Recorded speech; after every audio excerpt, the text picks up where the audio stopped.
Assembleia de Deus, a harmonia. E eu quero convidá-los para a gente ler, agora de pé, Efésios,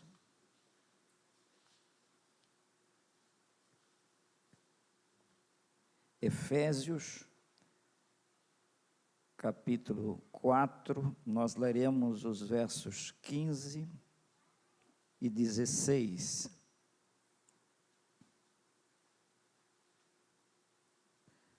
O nosso tema, a igreja, o corpo de Cristo em crescimento.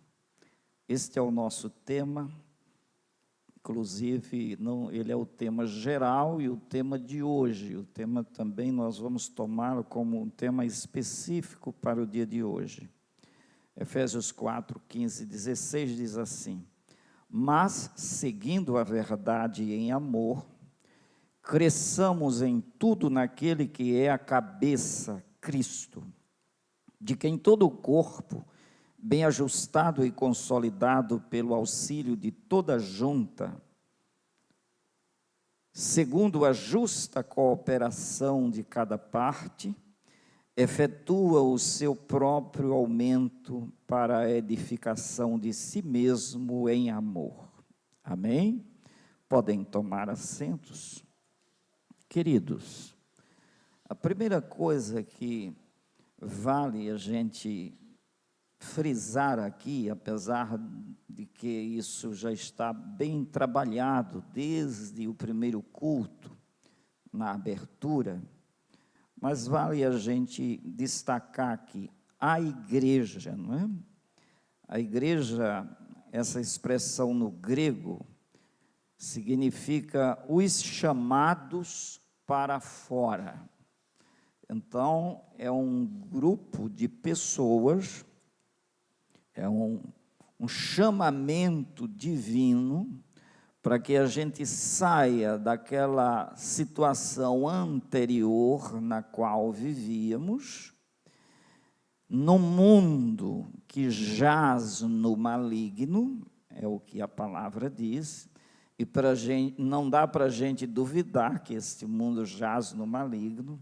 Quanto mais a gente se informa e tem conhecimento das estruturas apodrecidas pela corrupção, pelo pecado, pela mentira, a gente vê que apenas a misericórdia de Deus é que suporta ainda a longanimidade divina, o estado deplorável da grande maioria das pessoas que habitam este planeta e que vive nesse presente momento.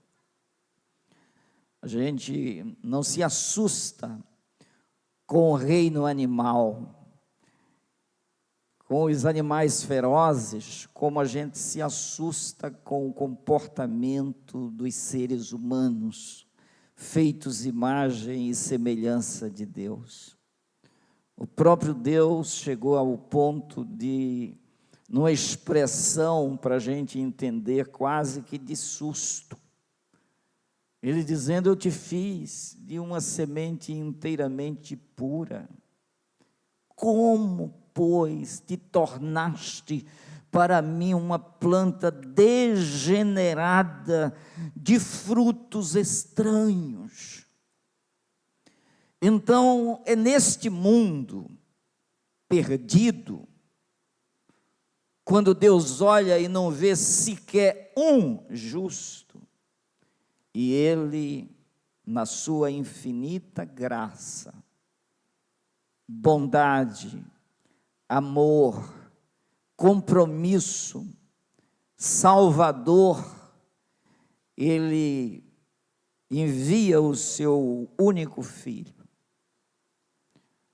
para vir aqui buscar e salvar gente perdida, como eu, como você, como todos nós. Sequer um justo havia, ninguém perguntava por ele. Esse era o Estado. E mesmo assim ele fez o maior de todos os investimentos. Deu o seu Filho unigênito, para que todo aquele que nele crê, não pereça, mas tenha a vida eterna. Olha a proposta. Gente perecendo agora diante da chance, da oportunidade de obter vida abundante, vida eterna. Essa é a grande mensagem que a gente tem para divulgar com este mundo. Esta é a mensagem grandiosa. E aí, essa proposta de igreja, que lá na língua grega significa exatamente os chamados para fora, é os chamados para fora deste mundo que jaz no maligno. São os tirados desta condição tão esmagadora que a grande maioria vive, chamados inclusive filhos da ira. Olha, filhos da ira de quem? Do próprio Deus. Você imagina? A Bíblia diz: se Deus é por nós, quem será contra nós? Mas se Ele é contra nós, quem poderá nos salvar? Então, o estado era terrível, e a proposta da igreja é para tirar as pessoas perdidas. Por isso Jesus Cristo disse: eu vim buscar e salvar o que se havia perdido. Se a gente se nós não estivéssemos perdidos, não precisaríamos de salvação. Nós só precisamos, o mundo só precisa, porque o mundo está perdido. Desviaram-se todos e a um se tornaram imundos, ficaram destituídos da glória de Deus, longe da glória de Deus, perderam a comunhão, ficaram afastados, separados, perdidos, mortos nos delitos e pecados, cada um atraído por sua própria concupiscência, por sua própria inclinação. E o mundo não tem de quem reclamar. De que se queixa, pois, o homem, o ser vivente? Queixe-se cada um de seu próprio pecado. Cada um. Mas mesmo assim vem esse amor grandioso para nos tirar, para nos chamar para algo chamado a Igreja de Cristo, resgatada com o seu sangue. Qual era o estado? Olha a pregação, o que é que ela proporciona, o que é uma pessoa tirada e tornada igreja. Agora, vamos ver? Atos dos Apóstolos, capítulo 26 e o verso 18. Vamos ver o que é que o Evangelho faz quando a mensagem de Cristo chega, o que é que acontece. Olha para que Jesus estava enviando Paulo: para lhes abrires os olhos. Os olhos de quem? Dos perdidos, dos destituídos da glória de Deus, dos afastados do Senhor, dos que vivem no maligno, para lhes abrires os olhos e os converteres das trevas para a luz e da potestade de Satanás para Deus. É mudança ou não? É uma mudança pequena? Para os converteres das trevas para a luz e da potestade de Satanás para Deus. Aí tem gente que acha que tem que ficar na mesma vidinha miserável de antes. E só porque diz eu sou religioso, está resolvida a questão, está não. Salvo passa por essa experiência aí, ele é convertido das trevas para a luz, os dois extremos. E do poder de Satanás escravizador, o desejo dele matar, roubar, destruir, promover toda sorte de destruição, de deformação no ser humano. Então é tirar a pessoa de debaixo do poder de Satanás e colocá-la debaixo da proteção de quem?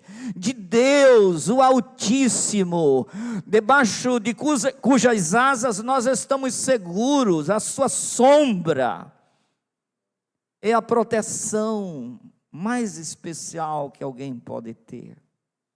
Porque aquele que habita no esconderijo do Altíssimo, a sombra do Todo-Poderoso descansará. Direi do Senhor, Ele é o meu Deus, o meu refúgio, a minha fortaleza, nele confiarei, porque Ele te livrará dos laços do passarinheiro, da peste perniciosa. Ele te cobrirá com as suas penas e debaixo das suas asas estarás seguro. É muita coisa. Então a igreja é exatamente quando a pessoa é resgatada dali, do poder de Satanás para Deus, a fim de que recebam eles remissão de pecados, miseráveis pecadores, sendo purificados, santificados, como disse Paulo, eu sou o principal, eu sou o maior dos pecadores, mas Ele me purificou, Ele me lavou, Ele me redimiu. Então esse é o processo de salvação pelo qual passa todos os verdadeiros e autênticos membros da igreja de Cristo.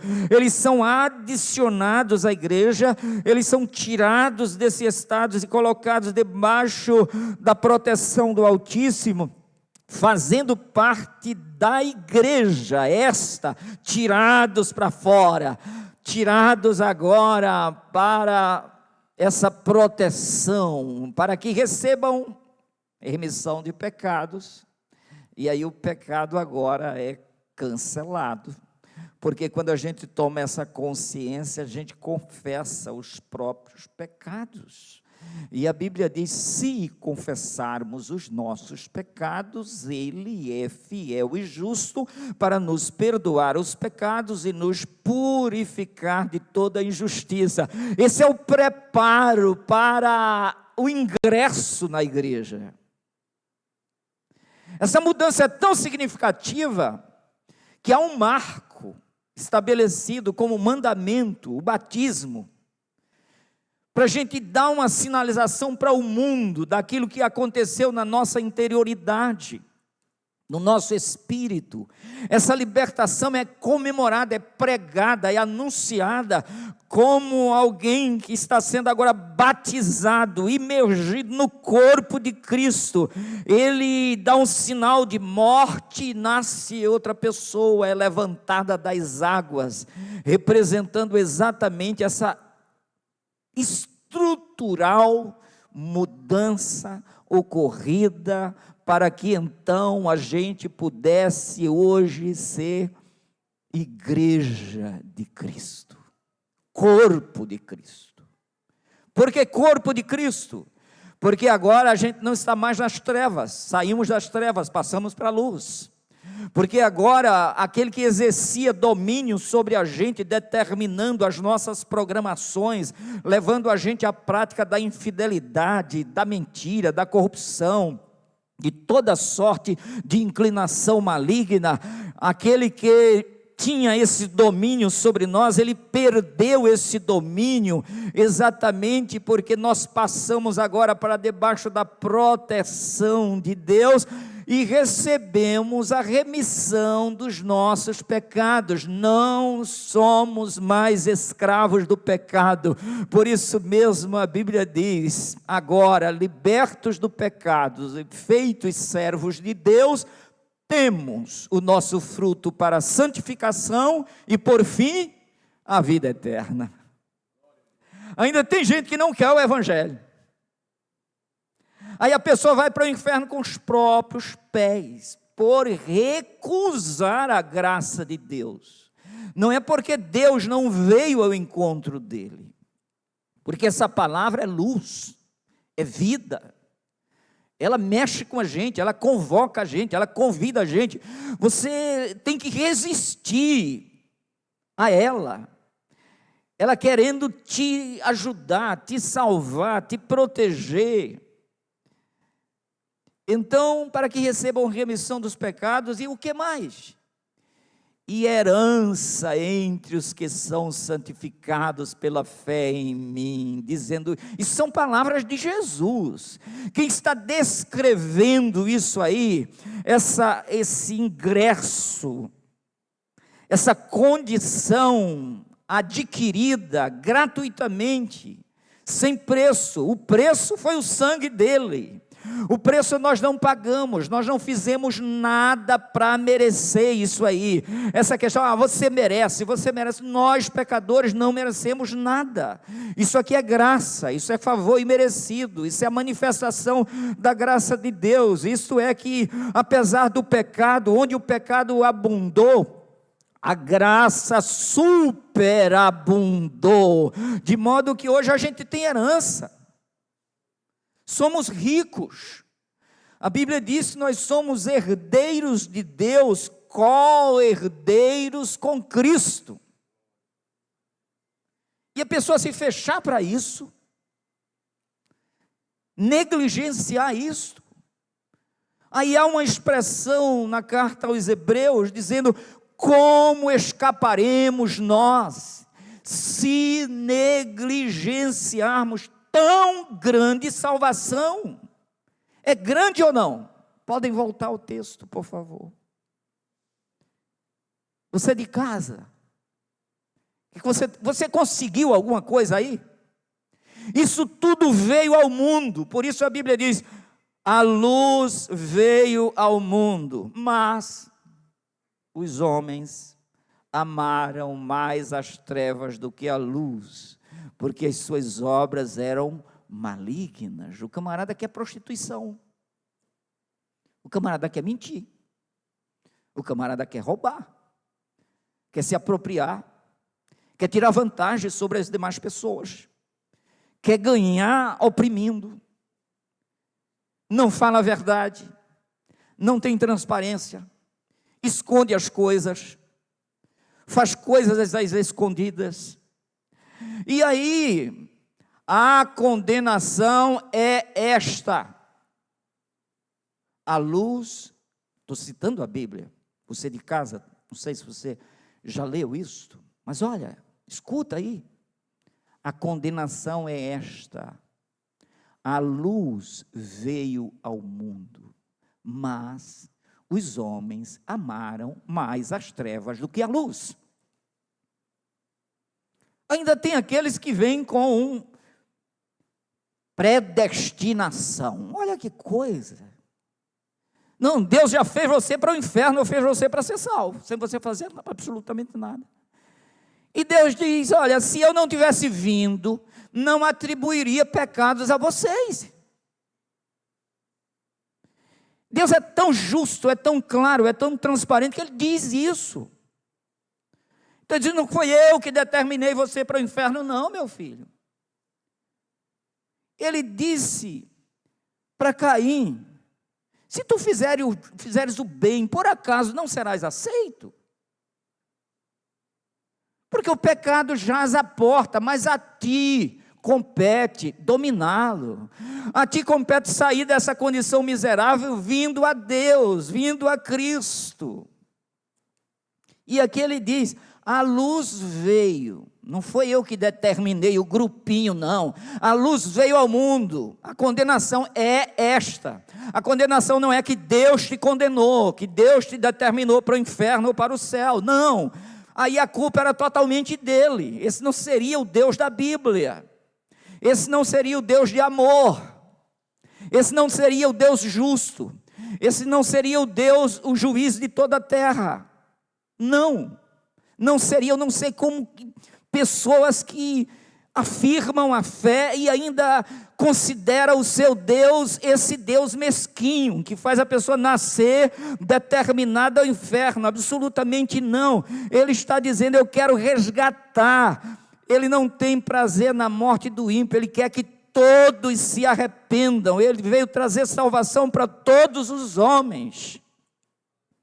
A luz, a verdadeira luz vinda ao mundo, ilumina todos os homens. E agora ele está dizendo: a luz veio ao mundo. Mas, quando ele fala da condenação, a condenação é essa: a luz veio, mas, tem um mas aí, mas os homens amaram mais as trevas do que a luz.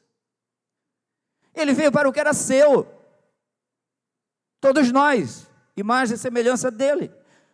Mas os seus não o receberam. Não foi Deus que disse: não, você não vai ter chance, não adianta nem você procurar.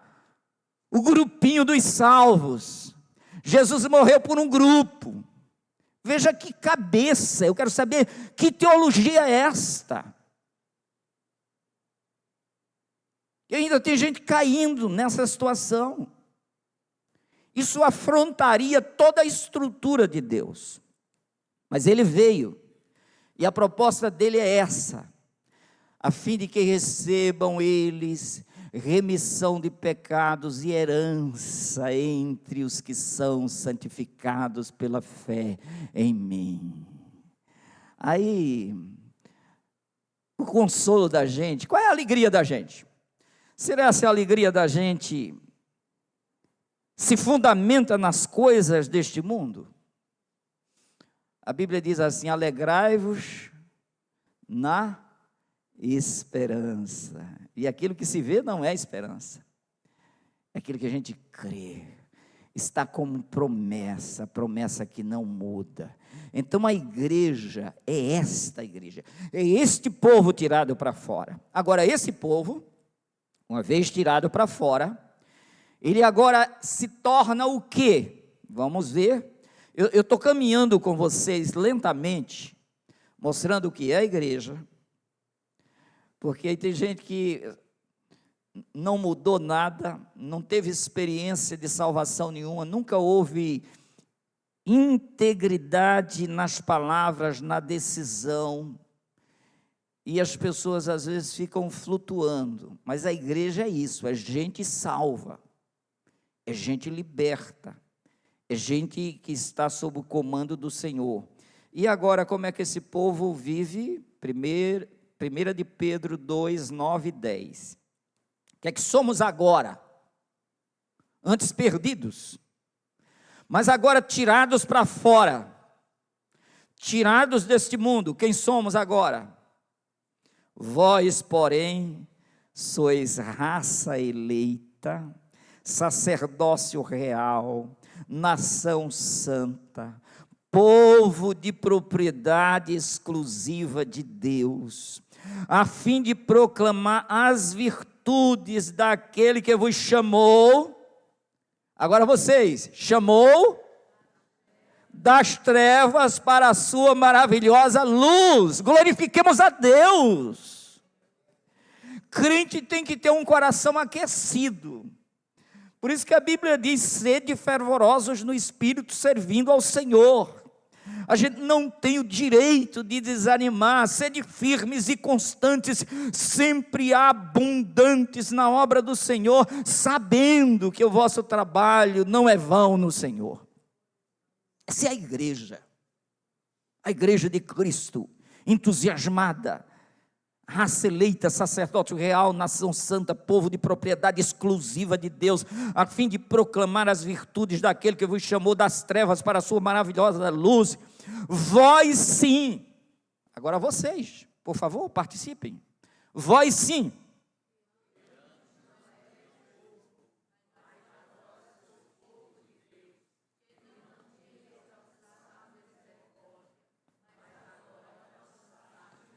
Glória a Deus, tirados para fora, salvos agora.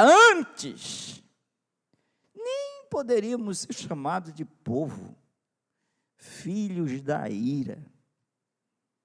Como disse Jesus, filhos do diabo. Porque se constituiu o diabo como pai. Ele é pai da mentira. Nunca se firmou na verdade. E muita gente que estava perto de Jesus, acusando o próprio Jesus. E Jesus disse: vós tem por pai o diabo, e quereis satisfazer os desejos do vosso pai. Ele foi homicida desde o princípio, nunca se firmou na verdade. Quando ele mente, fala do que lhe é próprio. Olha, nós saímos daí, nós somos tirados para fazer parte da igreja, fora agora de tudo isso. Vós sim, que antes não erais povo, mas agora sois povo de Deus. Você pode dizer amém? Povo de Deus, que não tinhas alcançado misericórdia, mas agora alcançastes misericórdia. A igreja vai crescendo, o crescimento da igreja é exatamente essas pessoas que são libertas, que são salvas, que passam por esse processo de ressurreição, de libertação total, ampla e absoluta. Como Jesus disse: o Filho vos libertar, verdadeiramente sereis livres. É com esta liberdade agora que nós saímos das regiões e sombras de morte e passamos para esse lugar maravilhoso de proteção, debaixo das asas do Onipotente. E agora, na condição de filhos, nós somos herdeiros e temos uma herança celestial, e Ele está dizendo: alegrai-vos na esperança dessa herança que não pode murchar. Então a igreja não é um templo, isso aqui é uma casa, onde a gente se reúne para adorar. Isso é um detalhe. A gente poderia estar adorando agora debaixo de uma árvore, mesmo Deus, a mesma libertação. Crescimento da igreja não é construção de prédio, também não é ajuntamento de pessoas, porque nós vamos mostrar que tem muita coisa aí chamada de igreja que não tem nada a ver com a igreja, absolutamente. Mas a igreja de Cristo, desde que ela foi inaugurada, que ela continua crescendo, apesar de toda a história negativa da igreja ao longo da história. É chocante. Mas o que nos chocou é a instituição chamada igreja. A verdadeira igreja sou eu e você. Deus não habita em templos feitos por mãos humanas. Ele habita no meu e no teu coração, quando a gente é retirado desse lugar de miséria pela fé. Vinde a mim todos cansados e sobrecarregados, e eu vos aliviarei. Ele nos aliviou quando nós correspondemos a esse chamamento, e agora sim, raça eleita, agora sim, nação santa, povo de propriedade exclusiva de Deus. Por isso mesmo a gente não vive mais de acordo com a nossa própria cabeça. O comando da nossa vida, olha, a troca de piloto. Saiu o eu, com todas as minhas inclinações pecaminosas, que a Bíblia diz que toda inclinação da carne é morte, e quem assumiu o comando da nossa vida? o piloto Jesus, a cabeça. Agora nós, chamados para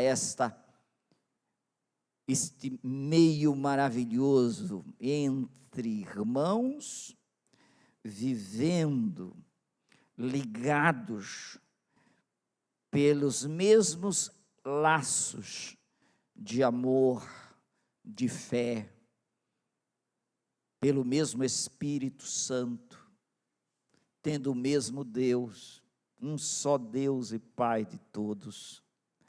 E a gente agora vai numa outra perspectiva, porque agora em Cristo, tudo se fez novo.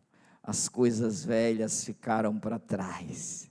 E agora o que interessa são essas coisas preciosas, herança nos céus. Promessas que não podem murchar. E aí a gente vai nesta jornada até o fim, porque agora nós alcançamos misericórdia. A igreja é, portanto, um povo chamado e separado por Deus para servir em santidade e anunciar as virtudes de Deus. Por que é que a gente faz da vida da gente uma pregação, não é? Aí a Bíblia diz que a gente prega até de boca fechada, vivendo o Evangelho. Porque depois dessa libertação toda, isso sai pelos poros, não tem como a gente se esconder, porque a gente agora saiu das trevas, a gente está na luz, e ele diz que não se acende uma luz para botar debaixo do banco, mas bota no lugar alto.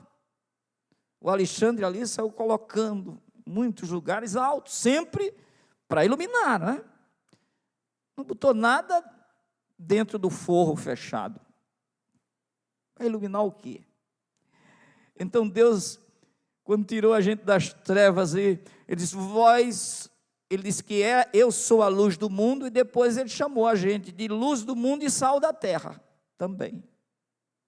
Por quê? Porque agora nele, somos o corpo dele. Embora sendo muitos, somos um só corpo. E eu não sou o corpo completo, eu sou um membro do corpo.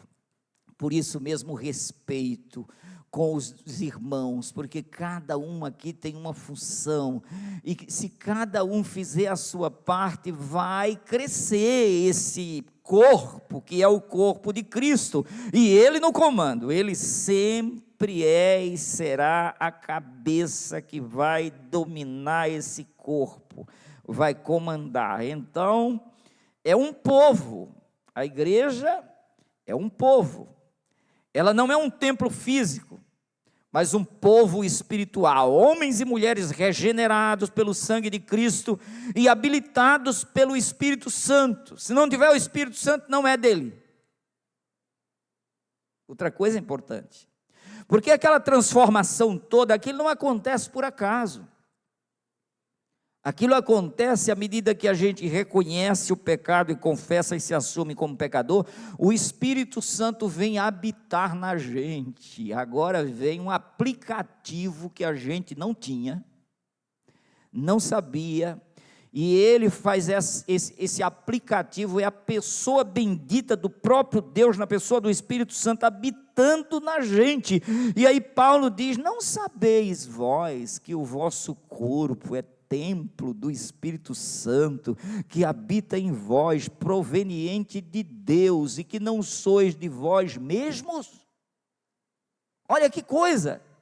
Aí a gente agora tem uma consciência, eu sei que eu não sou de mim mesmo, eu sei que eu não posso me entregar a mim mesmo, entregue a mim mesmo eu estaria no inferno, mas Ele, que habita em nós, vai nos guiando, e a Bíblia diz, nos guiando em toda a verdade. Então a gente vai crescendo em Deus, o nosso crescimento é em Deus, pela sua presença em nós, não é o templo físico, absolutamente. Todavia, não habita o Altíssimo em casas feitas por mãos humanas. Agora, Ele habita em nós e ele é a cabeça, é o fundamento. Olha Colossenses 1 e o verso, aqui o verso de número, eu acho que é o 16. Tudo foi criado por meio dele e para ele. Agora o 17. Ele é antes de todas as coisas, nele tudo subsiste. Verso 18. Agora vocês, verso 18.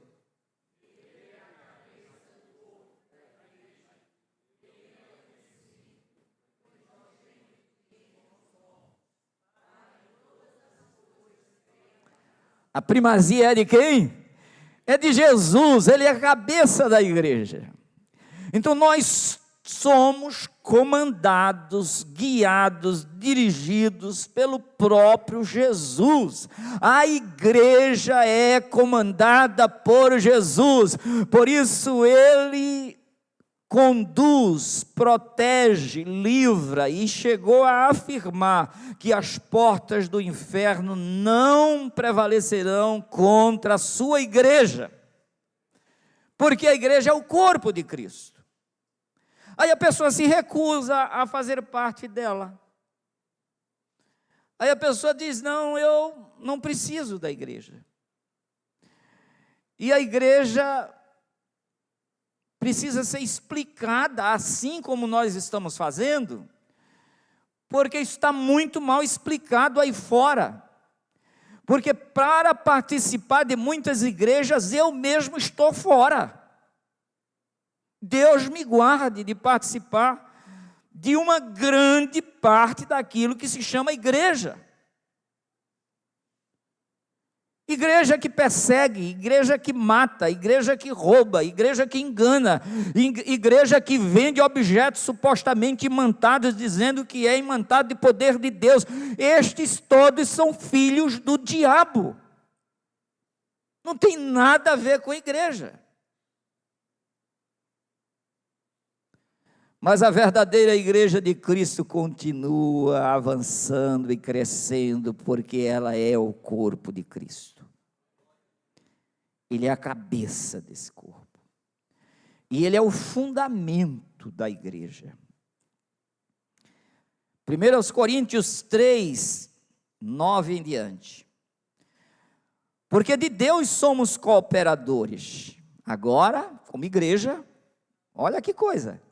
Agora, como igreja, aqueles escravos do diabo, uma vez libertos, agora somos. Porque de Deus somos cooperadores. Quantos podem glorificar a Deus por isso? Eu sou cooperador de Deus. Quem pode dizer isso hoje, aqui e agora, livremente? Eu sou cooperador de Deus. Isso não é arrogância, isso é privilégio. A gente alcançou isso de que jeito? Pelo sangue de Jesus. Nos comprou de volta para Deus. E agora, não somos mais de nós mesmos. É por isso que quando a gente vai fazer alguma coisa, a gente diz sempre: se o Senhor quiser. Amém? E quando a arrogância bate, a pessoa diz: eu vou e eu faço, eu sou doutor nisso, eu sou especialista nisso, eu sou habilidoso demais para botar essa bola no gol, e um piripaco deixa a pessoa sem condição. Por quê? Porque quem manda é ele tem o comando. Ah, meus queridos, que coisa. Agora, cooperadores de Deus, lavoura de Deus, olha cada metáfora. Corpo, que metáfora linda, não é? Encaixa todos nós, nos responsabiliza pelo bem-estar do outro, do corpo, do todo, do crescimento. E a gente vai assim, jungido, na fé, no trabalho, na dedicação, no comprometimento. Agora somos lavoura de Deus. O agricultor cuida ou não da sua lavoura? Cuida do seu jardim.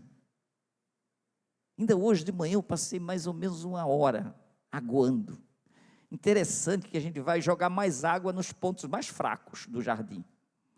A gente vê aquela parte meio fraquinha, aí tome mais água, mais adubo, vai buscar uma terra diferente, joga um pouquinho a mais, porque a gente quer restabelecer todo mundo.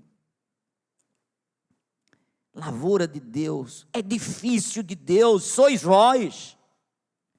Segundo a graça de Deus que me foi dada, é graça, meu filho.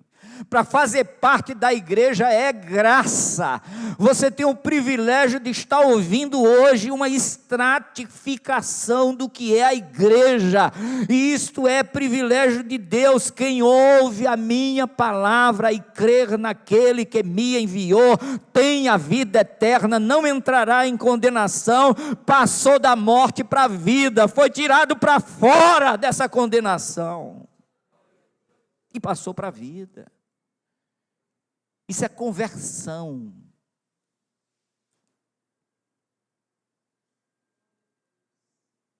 Aleluia.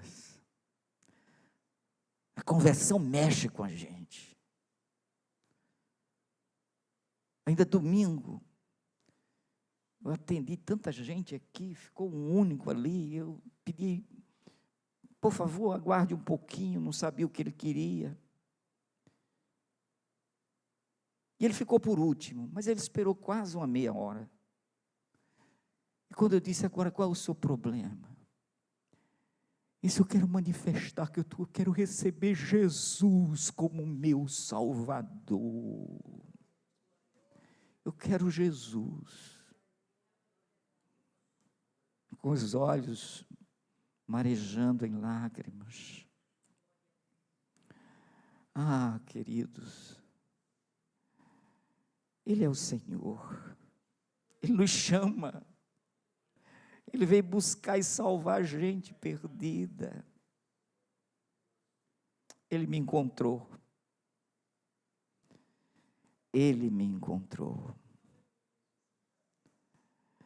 E aí continua aqui, lavoura de Deus sois vós, edifício de Deus, segundo a graça, não é a gente que fez não, segundo a graça que me foi dada, o crescimento é esse, lancei o fundamento como um prudente construtor, e outro edifica sobre ele, porém cada um veja como edifica, porque ninguém, agora põe aí, 1 Coríntios 3:11, 1 Coríntios 3:11, porque ninguém pode lançar outro fundamento além do que foi posto, qual é vocês?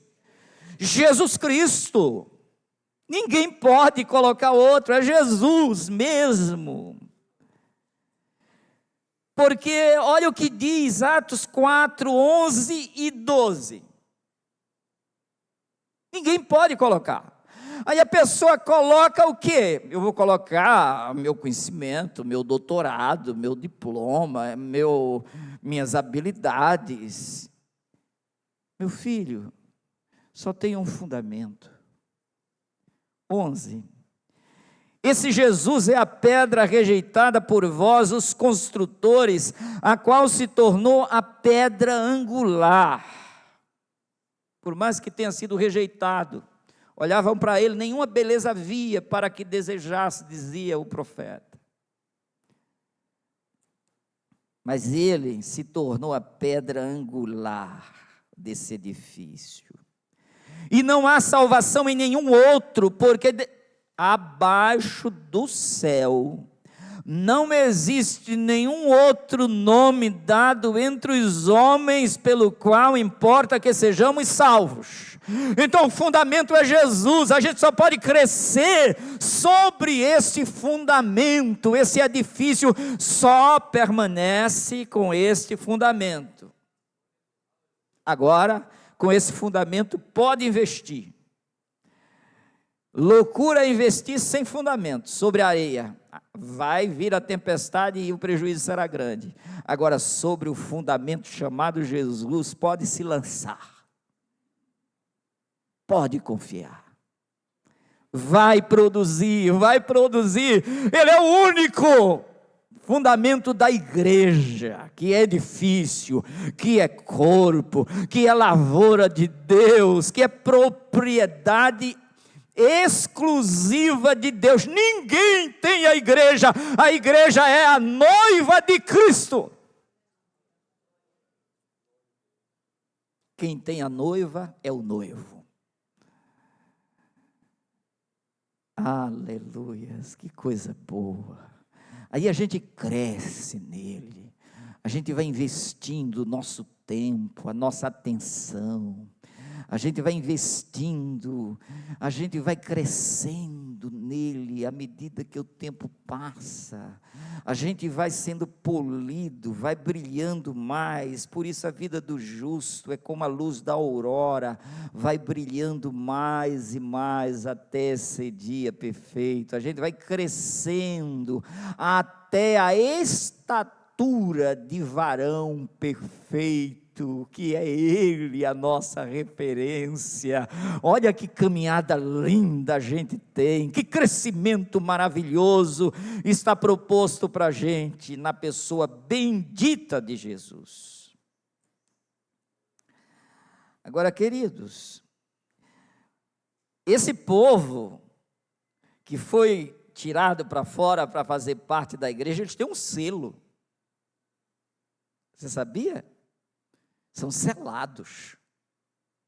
Jesus não vem buscar qualquer pessoa, Ele vem buscar o povo selado, o povo que abraçou a salvação.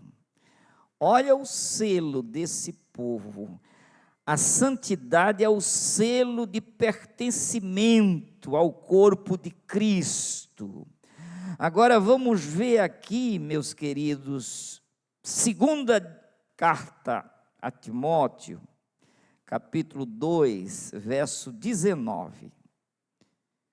Vamos ver que selo é este que esse povo precisa ter como pertencimento. É um selo que faz a gente intrinsecamente ligados ao próprio Cristo. Entretanto, o firme fundamento de Deus permanece, tendo este selo: o Senhor conhece os que lhe pertencem, e mais, aparte-se da injustiça todo aquele que professa o nome do Senhor. Amém?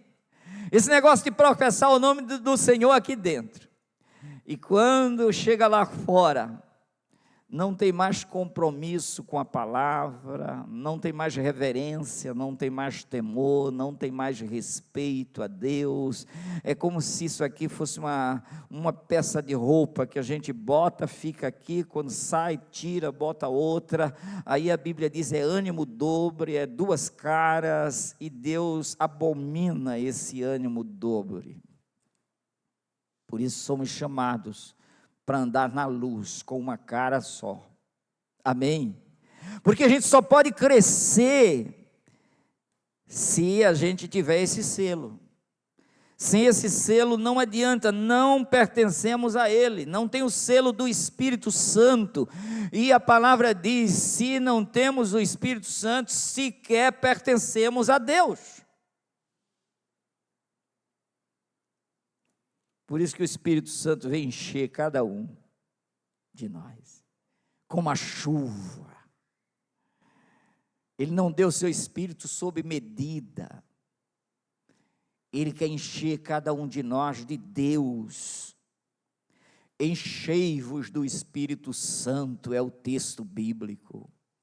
Você quer ser cheio do Espírito Santo hoje? Abre o teu coração.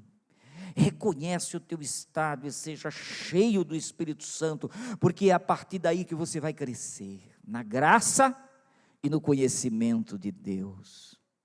todos os dias.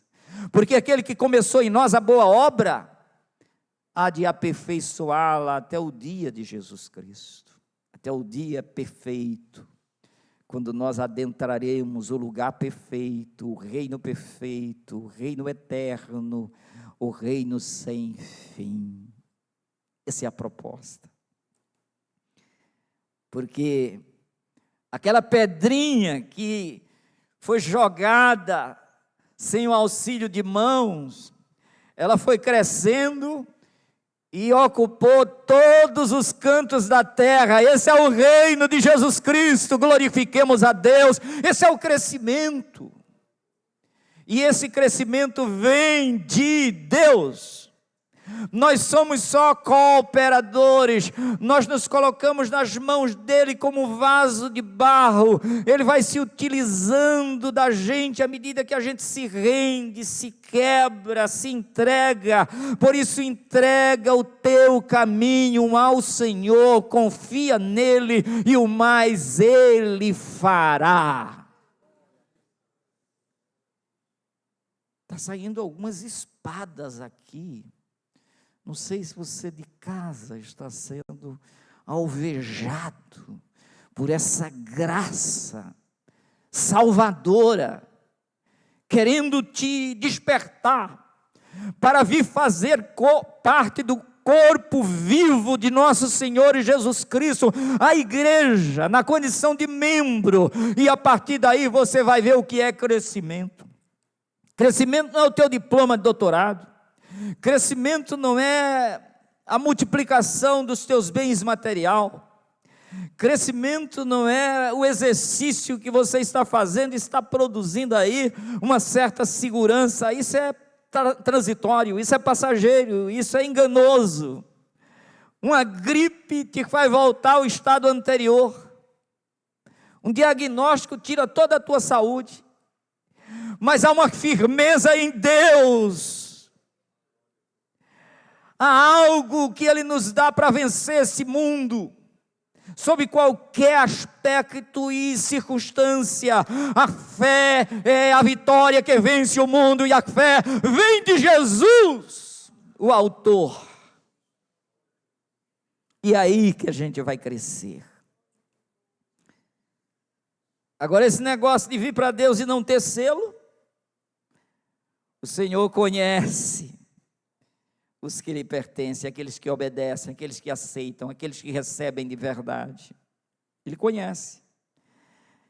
E aí vem o selo: aparta-se da injustiça, da iniquidade, todo aquele que professa, todo, não é alguns, a proposta é para todos, todo aquele que professa o nome do Senhor, precisa ter esse selo de santificação, de pureza, de compromisso com Deus, porque a igreja, olha, a igreja, que é o corpo de Cristo em crescimento, olha o que diz, Efésios 5, 25 ao 27, deixa eu ler aqui: maridos, amai vossas mulheres, agora, como também Cristo amou a igreja e a si mesmo se entregou por ela. Então, Cristo amou o quê? Vamos ficar de pé? Vamos ficar de pé um pouquinho? Para a gente, apesar de estar no final. Mas a gente precisa de algum movimento. Às vezes por uma questão bem biológica, bem lógica também, bem física. Que a gente trabalhou o dia todo. Agora senta, por favor. Só tem 5 minutos, mas é 5 minutos importante. É 5 minutos de crescimento, de beber, de comer, de se alimentar. Então, Cristo amou a igreja e a si mesmo se entregou por ela. Cristo se sacrificou pela sua igreja, que é o seu corpo, que é o seu edifício, que é a lavoura dele, que somos nós, para a santificar. Ele se entregou para a santificar, tendo-a purificado por meio da lavagem de água pela palavra, para apresentar a si mesmo igreja gloriosa, sem mácula, nem ruga, nem coisa semelhante, porém santa e irrepreensível. Olha o crescimento da igreja, acontece em santificação e honra diante de Deus. Isso é o crescimento. Crescimento não é botar aqui 1.000 pessoas, 2.000 pessoas, 10.000 pessoas, se essas pessoas não estiverem santificadas, se elas não estiverem de posse da herança eterna, se a palavra de Deus não estiver no seu coração, vívida, mexendo com ele, e conscientizando-o todo dia de que ele tem uma herança nos céus, incontaminável, que ninguém pode destruir, e todos os dias ele acorda, e ele se alegra nessa esperança. Isso é crescimento e desenvolvimento. A gente cresce até o último dia, talvez sem conseguir mais se levantar da cadeira, precisando de um amuleto, precisando de alguém que suspenda para ver se ajuda, e mesmo assim crescendo, o justo florescerá como a palmeira, crescerá como o cedro do Líbano. Em outras partes diz que na velhice ainda darão frutos, serão viçosos e florescentes. Nós seremos viçosos e florescentes até o último dia aqui, porque nós vivemos por fé e não por vista.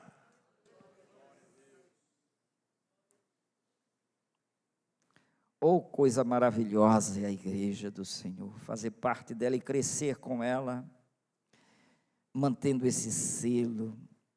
Olha, para a santificar, tendo-a purificado, por meio da água pela palavra, a palavra que nos lava, não é? Ele vai apresentar a quem a igreja? A ele mesmo, a igreja é dele, a noiva é dele, igreja gloriosa, sem mácula, nem ruga. Aqui pode ter mentira, pode ter prostituição, pode ter um caminho escuso, pode haver corrupção, sem mácula, sem ruga, nem coisa semelhante, porém santa e irrepreensível, ou consciência tranquila. Essa consciência vai lá para o travesseiro, e aí a Bíblia diz: em paz eu me deitarei, dormirei, porque somente Tu, Senhor, me faz repousar seguramente. Não é a poupança que faz a gente repousar seguramente, não é o sucesso do momento que faz a gente repousar seguramente, não é o certificado que a gente conseguiu, não. É essa tranquilidade da purificação pelo sangue daquele que se sacrificou por nós.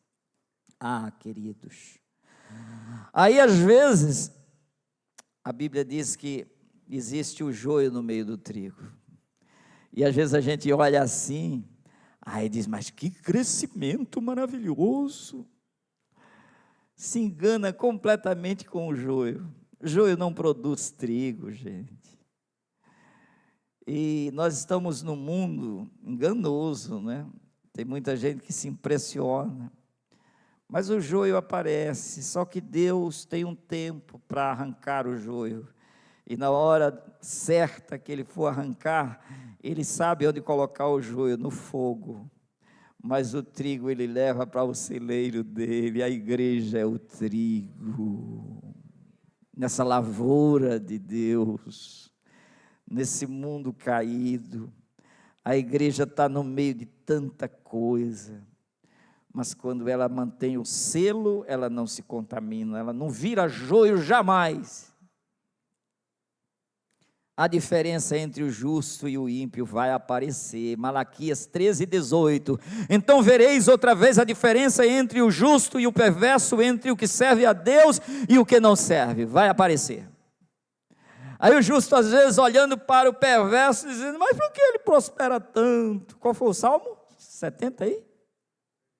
73, né? quase que eu me desvio, porque eu fiquei olhando e vi que o perverso se dá tão bem, enquanto muitas vezes o justo se dá tão mal. Mas ele, quando compreendeu, disse: entendeu tudo. Esse crescimento do ímpio perecerá, mas o justo florescerá. O justo não será jamais vencido. Meus queridos, se eu fosse falar aqui, igrejas que contradizem os ensinos de Cristo não são igrejas do Senhor. E Jesus advertiu isso, Mateus 7, 15 ao 23. Acautelai-vos dos falsos profetas, que se vos apresentam disfarçados em ovelhas, mas por dentro são lobos roubadores. Pelos seus frutos os conhecereis. Colhem-se porventura uvas dos espinheiros ou figos dos abrolhos? Assim toda árvore boa produz bons frutos, porém a árvore má produz frutos maus. Não pode a árvore boa produzir frutos maus, nem a árvore má produzir frutos bons. Toda árvore que não produz bom fruto é cortada e lançada ao fogo. Portanto, pelos seus frutos os conhecereis. Nem todo o que me diz Senhor, Senhor entrará no reino dos céus, mas aquele que faz a vontade de meu Pai que está nos céus. Muitos naquele dia hão de dizer-me: Senhor, Senhor, porventura não temos nós profetizado em teu nome, e em teu nome não expelimos demônios, e em teu nome não fizemos muitos milagres? Então lhes direi explicitamente: nunca vos conheci, apartai-vos de mim, os que praticais a iniquidade. É que Jesus está dizendo. Muita gente, que antes as pessoas olhavam, como cresceu, hein? Aquela denominação, misericórdia, está explodindo.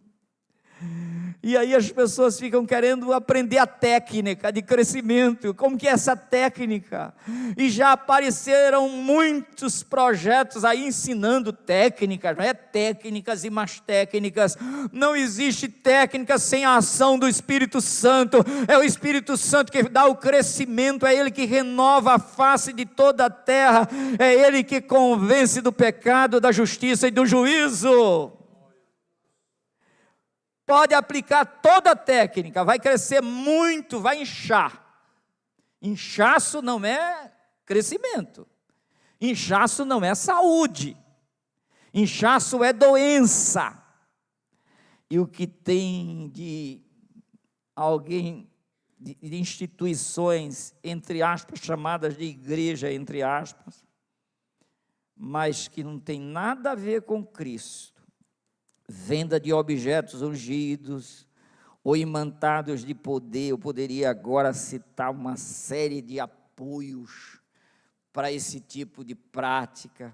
Promessas de prosperidade material como sinal de fé. Gente, aí tem muita coisa.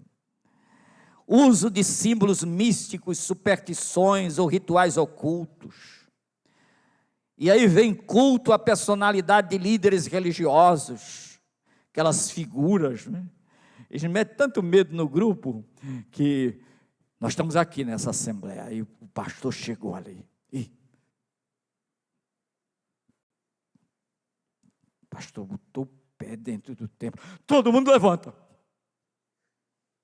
Tem esse tipo de figura.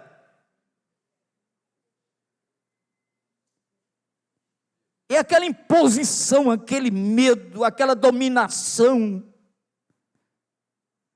Não, gente, o rei aqui é Jesus, nós somos simplesmente servos uns dos outros, irmãos.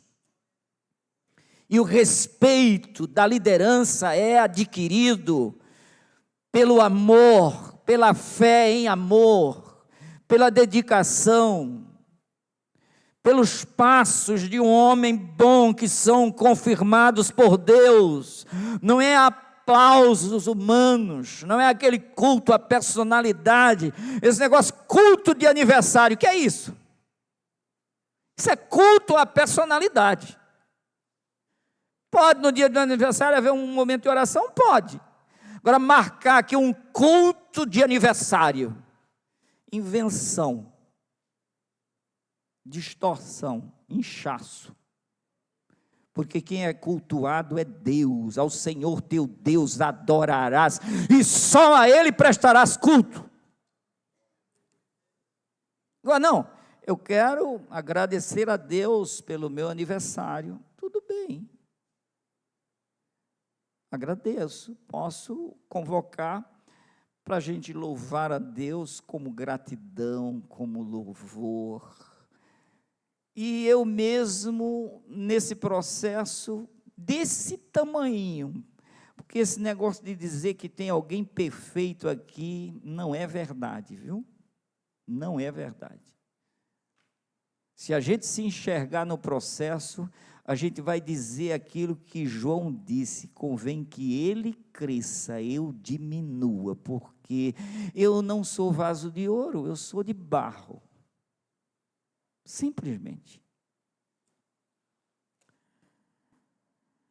Manipulação emocional e comercialização da fé. Aí entra muita coisa, né? Evangelho sem cruz, sem arrependimento e sem santificação. Mas tem, viu? Dizia a todos, se alguém quer vir após mim, a si mesmo se negue, dia a dia tome a sua cruz e siga-me. Pois quem quiser salvar a sua vida, perdê-la-á. E quem perder a vida por minha causa, esse a salvará. Que aproveita o homem ganhar o mundo inteiro, se vier a perder a sua alma, perder a si mesmo. Então, meus queridos, a gente cresce quando a gente cresce em fé no Espírito Santo. Cresce na fé, olha que tipo de fé, Gálatas 5 e 6. Porque em Cristo Jesus nem a circuncisão nem a incircuncisão tem valor algum, mas sim a fé que atua pelo amor. É essa fé na qual nós precisamos crescer. Crescem em fé aqueles que obedecem, que dão exemplo, ser o exemplo dos fiéis na palavra, no trato, na fé, na pureza, no amor. Vamos crescer assim. A paz do Senhor Jesus Cristo a todos, meus queridos, amados irmãos que acompanham o canal da Igreja Assembleia de Deus Harmonia. Esperamos que essa palavra tenha abençoado a sua vida, a sua família e fortalecendo a sua fé em Cristo Jesus. Compartilhe essa mensagem com alguém que você ama. Se inscreva no nosso canal e ative as notificações para continuar recebendo os próximos conteúdos. Deixe também o seu comentário. Para nós é uma grande alegria poder ouvi-lo.